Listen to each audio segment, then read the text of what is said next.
Hello pecinta horror story, welcome to channel Anak Tuyul. Masih bareng gue Rian Otoy yang selalu setia nemenin kalian para hororers dimanapun kalian berada. Tapi sebelum kita dengar cerita lengkapnya, jangan lupa like, subscribe, share, komen, dan pijit tombol loncengnya biar kalian gak ketinggalan update cerita misteri terbaru dari Anak Tuyul. Are you ready? Oke, pasang headset kalian, siapin mental, dan jangan dengerin cermis ini sendirian.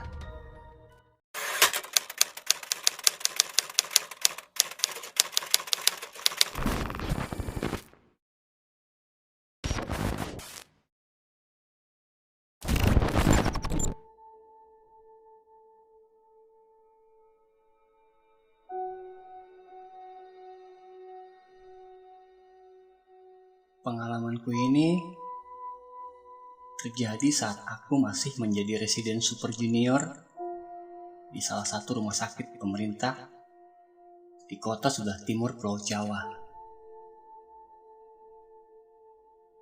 Dan nama-nama orang di sini aku ganti dan aku samarkan ya. Kejadiannya terjadi saat siang, sekitar dekat-dekat ba'da zuhur. Aku masih ingat, kala itu aku baru turun jaga. Yang saat itu jam jaga residen dimulai dari pukul 3 sore hingga pukul 7 pagi. Dan lanjut stasi ruangan hingga jam 4 sore.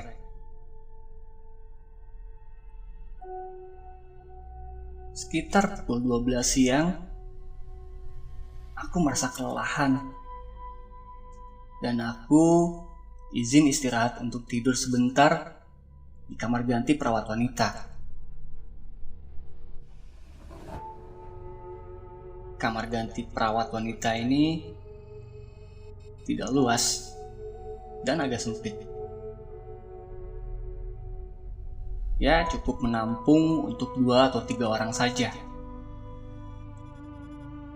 Tidur berdesakan dengan posisi terlentang. Begitulah kira-kira luas ruangan tersebut. By the way, sebenarnya di situ ada kasur untuk tidur. Namun, aku sadar diri lah.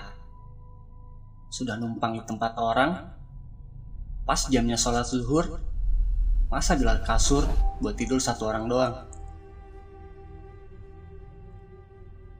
Jadilah, aku tidur dengan posisi duduk di dekat lemari loker. Ya, lumayan lah, bisa meluruskan kaki sejenak. Dan orang yang mau sholat pun tidak terganggu pikirku.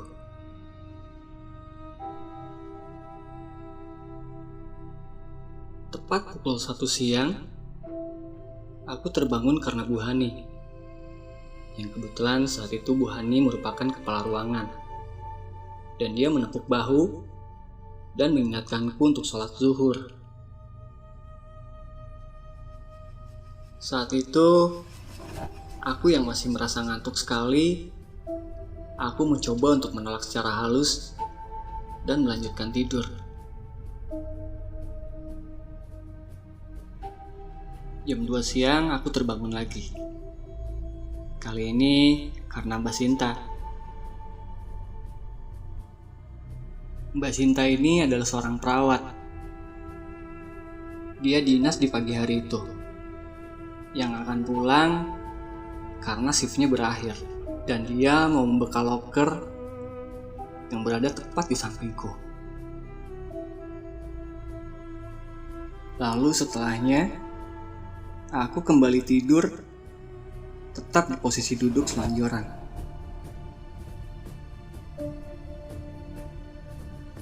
Pukul 2:30 sore, aku terbangun lagi karena aku mendengar suara perempuan. Yang aku yakini itu adalah suara Bu Jeje yang merupakan ketua tim perawat dinas di pagi hari itu. Suaranya lembut, adem, dan berwibawa. Khas banget dari seorang Bu Jeje. Aku menoleh ke kanan, karena di sebelah kiriku adalah loker. Saat itu, aku melihat ada perempuan sedang duduk tahiyat akhir, menghadap tembok dan melepaskan mukena atasnya. Seketika aku terpana. Iya, terpana. Rambutnya hitam mengkilat. Literally shining smearing gitulah. Dan panjang hingga ujungnya mencapai jempol kakiku. Padahal, kalau orang sholat dan posisi duduk, sepanjang-panjangnya rambut, kayaknya nggak bakal disampai di ujung jempol kakiku. Soalnya masih ada jarak. 3 potong ubin dari posisi dia sholat hingga kakiku.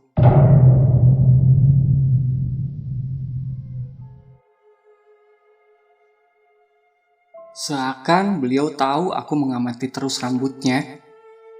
Tiba-tiba, wanita itu bertanya 3 kali kepadaku. Dokter nggak sholat.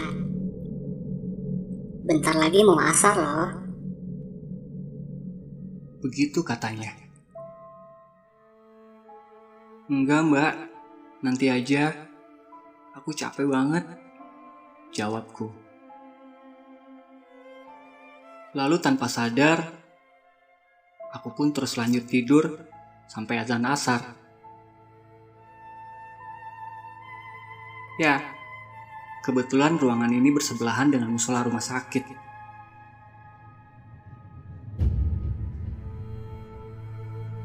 Saat azan asar selesai, aku pun membuka mata. Kamar ganti tersebut sepi, dan aku pun kembali berkumpul di nurse station di luar. Saat itu, aku bercerita ke tim perawat dinas sore yang sedang operan dengan dinas pagi. Oh iya, dinas pagi hari itu terdiri dari Bu Hani, Bu Jeje, Mbak Sinta, dan beberapa pekarya, admin dan farmasi. Sedangkan tim dinas sore saat itu terdiri dari perawat laki-laki semua, pekarya, admin, dan beberapa farmasi. Dan yang boleh masuk ke kamar perawat hanya perawat dan dokter saja. Tentu setelah izin ke perawat yang jaga saat itu. Mereka pun sangat terkejut saat aku menceritakan betapa indahnya rambut panjang Bu Jeje tadi saat aku istirahat di kamar perawat wanita. Pasalnya, Bu Jeje mengatakan kalau rambut beliau barusan dipotong pendek model laki-laki. Dan saat ini, beliau memakai kerudung jadi tidak terlihat. Dan juga, Bu Jeje sedang berhalangan hari kedua. Jadi, amat sangat tidak mungkin Bu Jeje untuk sholat zuhur tadi.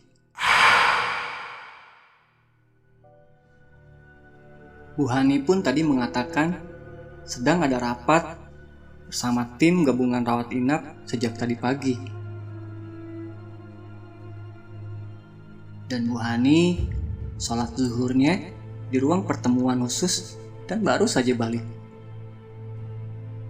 Sedangkan Mbak Sinta berambut pendek sebahu dan beliau non-muslim. Jadi tidak mungkin juga toh beliau sholat. Tim perawat sore yang berisikan semua laki-laki pun ikutan geger. Salah seorang perawat komen, Jangan-jangan yang sampean lihat itu adalah dokter Leli. Kan dokter Leli juga rambutnya panjang. "Nggak mungkin," jawabku. Karena aku yakin si Leli ini masih tindakan di kamar operasi. Karena saat aku turun jaga tadi pagi, kebetulan ada pasien rujukan dengan patah tulang dan membuat heboh tim jaga malam dan tim jaga pagi divisi ortopedi. Dan termasuk si Leli ini untuk naik operasi Cito. Oh iya, kamar jaga residen ortopedi letaknya pas di sebelah ruangan ini. Sedangkan ruang operasi jadi satu di gedung IGD utama. Ya, ujung ke ujung. Leli dan aku seangkatan residensinya. Sama-sama masih PI lah. Dan tidak mungkin dengan status PI kayak gini bisa turun operasi besar hanya karena mau sholat di bangsal.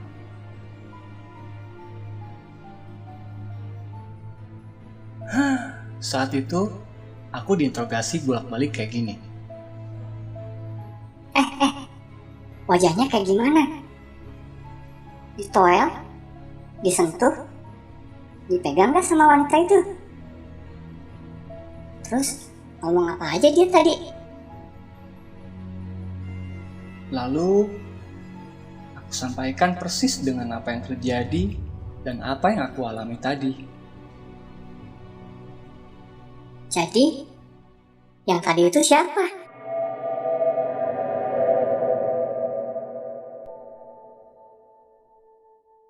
Beberapa perawat, pekarya, dan farmasi yang sepuh berkomentar tentang kejadian serupa di ruangan ini dahulu. Ada yang berspekulasi itu adalah penghuni ruangan ini sejak lawas. Dan ada yang bilang itu jin masjid. Lalu ada yang komen juga begini. Untung sampean gak tergoda megang rambutnya ya dok. Atau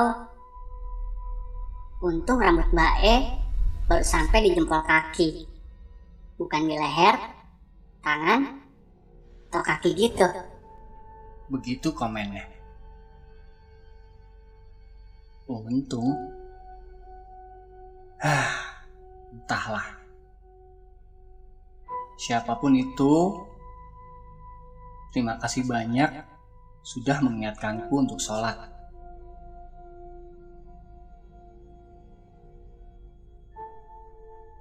Singkat cerita, selepas dari nurse station, aku keluar ruangan tersebut menuju kamar jaga residen.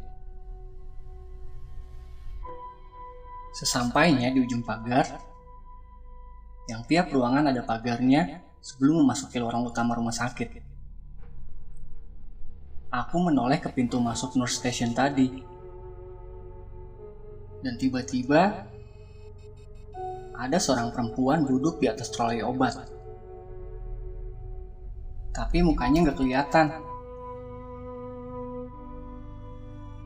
Sosoknya dengan rambut hitam mengkilap dan memakai kain putih panjang seperti mukena.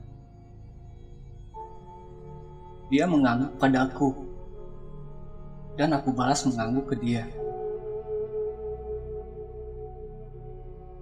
Oke, setidaknya beliau adalah jin muslim yang mengingatkanku untuk sholat. Aku mencoba untuk tenang, walau sebenarnya udah keringat dingin. Dan tak lama, aku pun langsung ngacir ke kamar jaga residen.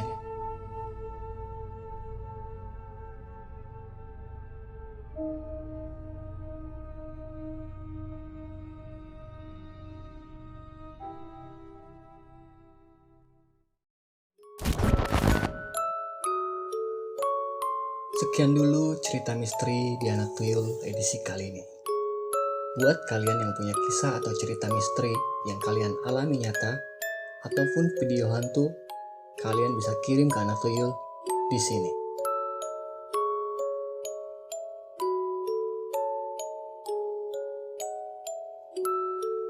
Oke guys, terima kasih sudah mampir. Sampai ketemu di cerita misteri selanjutnya. Pasti ada hikmah di setiap kejadian. See you guys.